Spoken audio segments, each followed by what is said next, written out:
Good morning twelfth class. बेटा आज हमारा पाठ है, हम पाठ शुरू करते हैं। आपको मैंने 5 कविताएं करा दी हैं, तो इससे आगे हम पाठ करते हैं कुछ।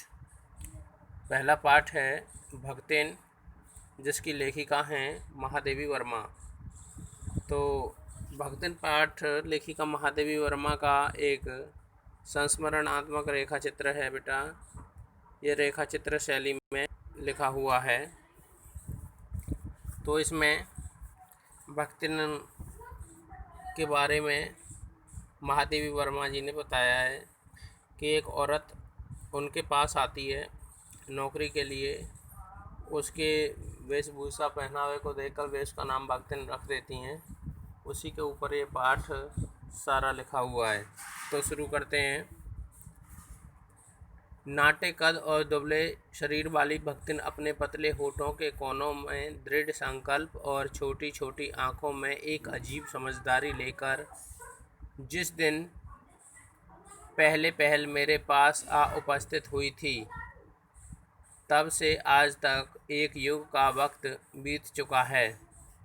पर जब कोई जिज्ञासु भक्तिन से इस संबंध में प्रश्न कर बैठता है, तब वह अपनी पलकों को आधी पुतलियों तक गिराकर तथा चिंतन की मुद्रा में ठुड्डी को थोड़ा ऊपर उठाकर विश्वास से भरे कंठ से उत्तर देती है, तुम पचे का बताई।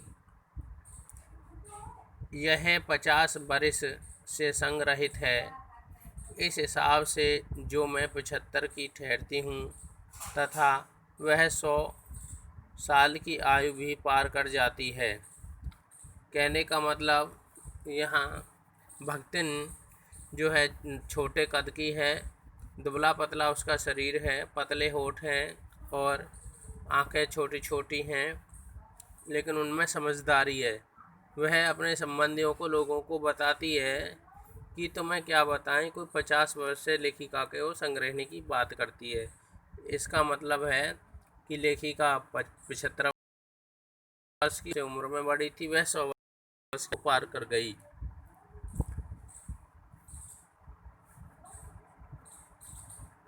इसका भक्तिन को कतई पता नहीं। पता हो भी तो संभवतः वह मेरे साथ बीते हुए वक्त में रत्ती भर भी कम न करना चाहेगी। मुझे तो ऐसा लग रहा है कि कुछ साल और बीत जाने पर वह मेरे साथ रहने के समय को खींचकर 100 वर्ष तक अवश्य पहुंचा देगी, चाहे उसके हिसाब से मुझे 150 साल की असंभव आयु का भार ही क्यों न ढोना पड़े। सेवक धर्म में हनुमान जी से स्पर्धा रखने वाली भक्तिन किसी अंजना की बेटी न होकर एक अनाम धन्या गोपालिका की कन्या है, जिसका नाम लक्ष्मण अर्थात लक्ष्मी। किंतु जैसे मेरे नाम की विशालता मेरे लिए दुर्वह है, ठीक वैसे ही लक्ष्मी की समृद्धि भी भक्तिन के कपाल की कुंचित रेखाओं में नहीं खींची या नहीं भेद सकी।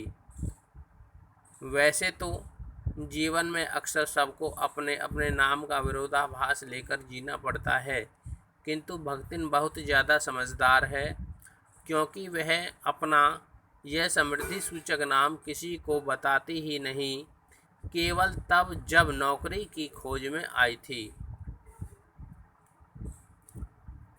उस समय ईमानदारी का परिचय देने के लिए उसने शेष कहानी के साथ यह भी बता दिया, किंतु इस प्रार्थना के साथ कि मैं कभी इस नाम का उपयोग न करूं। उपनाम रखने की अगर प्रतिभा होती तो मैं सबसे पहले उसका प्रयोग अपने ऊपर ही करती। इस बात को वह देहातिन क्या जाने। इसी से जब मैंने उसकी कंठीमाला देखकर उसको नया नाम दिया, तब वह भक्तिन जैसे कवित्वहीन नाम को पाकर अत्यंत गदगद हो उठी। भक्तिन के जीवन का बाकी हिस्सा बिना जाने हुए उसके स्वभाव को पूर्णतः क्या अंशतः भी समझना कठिन होगा। वह ऐतिहासिक झूसी में गांव के प्रसिद्ध एक अहीर सूरमा की इकलौती बेटी ही नहीं, विमाता की किंवदंती बन जाने वाली ममता की छत्र छाया में भी पली है। 5 साल की आयु में उसे हंडिया ग्राम के एक भरे पूरे गोपालक की सबसे छोटी पुत्रवधू बनाकर पिता ने शास्त्र से 2 पग आगे रहने की प्रसिद्धि कमाई और 9 वर्षीय युवती का गौना देकर विमाता ने तो बिना मांगे पराया धन लौटाने वाले महाजन का पुण्य भी लूटा।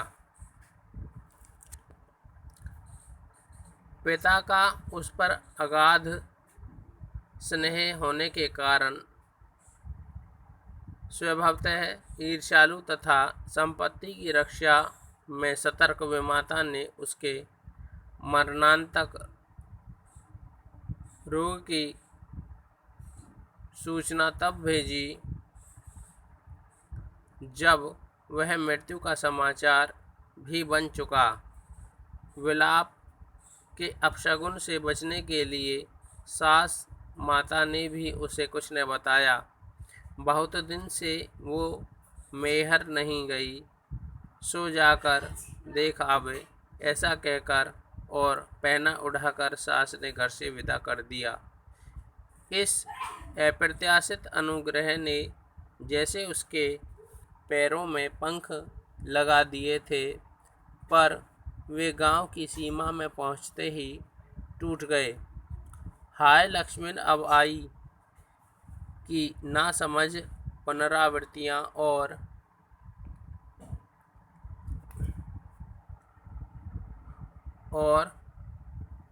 स्पष्ट सहानुभूतियां दृष्टियां उसे घर तक खींच ले गईं, पर वहाँ न पिता का कोई चिन्ह शेषता न विमाता के व्यवहार में किसी शिष्टता का लेश था। दुख से पीड़ित और अपमान से जलती हुई वह उस घर में पानी तक बिना पिए उल्टे पैरों ससुराल लौट पड़ी।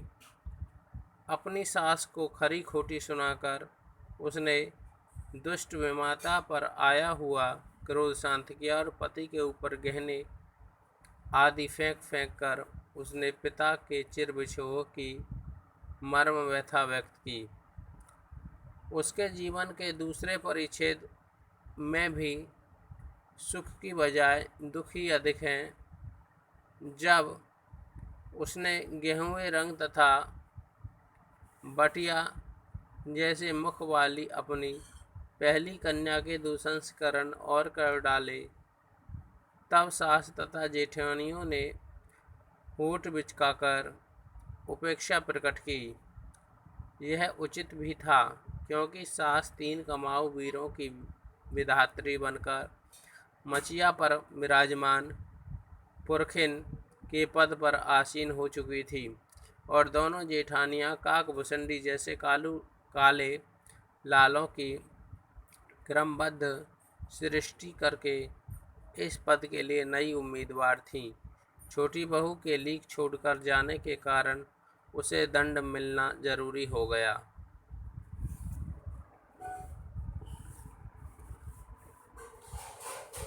जेठानियां बैठकर लोक चर्चा करती तथा उनके कलूटे लड़के धूल उड़ाते। वह मठा फेरती, कूटती, पीसती, उसको रौंदती और उसकी नन्ही लड़कियां गोबर उठाती फिरती, कंडे पाथती।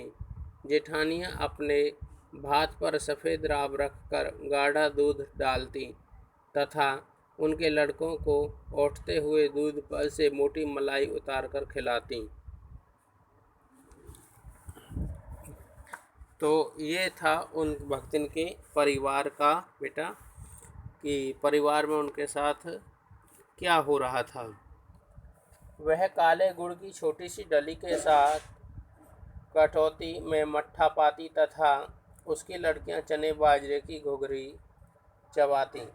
इस दंड विधान के अंदर कोई ऐसी धारा नहीं थी जिस अनुसार खोटे सिक्कों की टकसाल जैसी पत्नी से पति को अलग किया जा सके।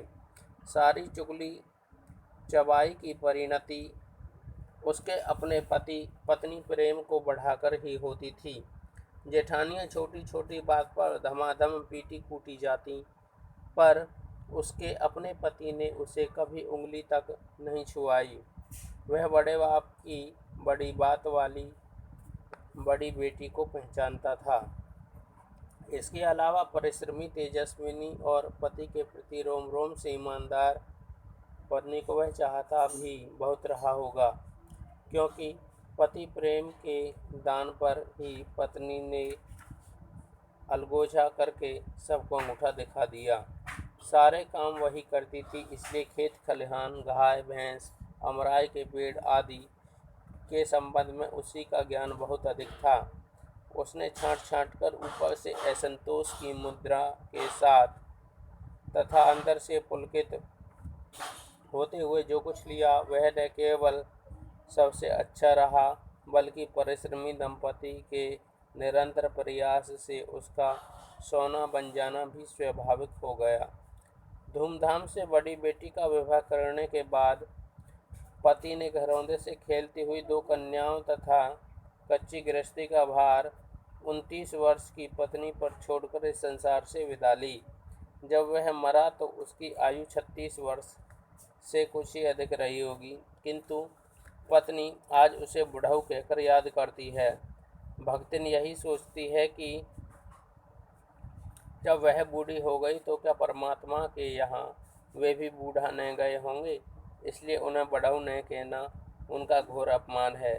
हाँ, तो भक्तिन के हरे भरे खेत, मोटी ताजी दूध वाली गाय भैंस तथा फलों से लदे पेड़ देखकर जेठ जिठौतों के मुंह में पानी भर आना स्वाभाविक ही था। इन सब की प्राप्ति तो तभी संभव थी जब भैयहू दूसरा घर कर लेती, किंतु जन्म से खोटी भक्तिन इनके चकमे में नहीं आई। उसने क्रोध से पांव पटक पटक कर आंगन को कंपायमान करते हुए कहा, हम कोकरी बिलारी न होए, हमार तो मन पोसाई तो हम दूसरा के जाब नाही, ते तुम्हार पचे की छाती पे होरहा बूझव और राज करब समझे रहो। तो बेटा ये है, आप यहाँ तक आपको ये पढ़ना है, बाकी मैं नेक्स्ट वीडियो में करा रहा हूँ। Thank you.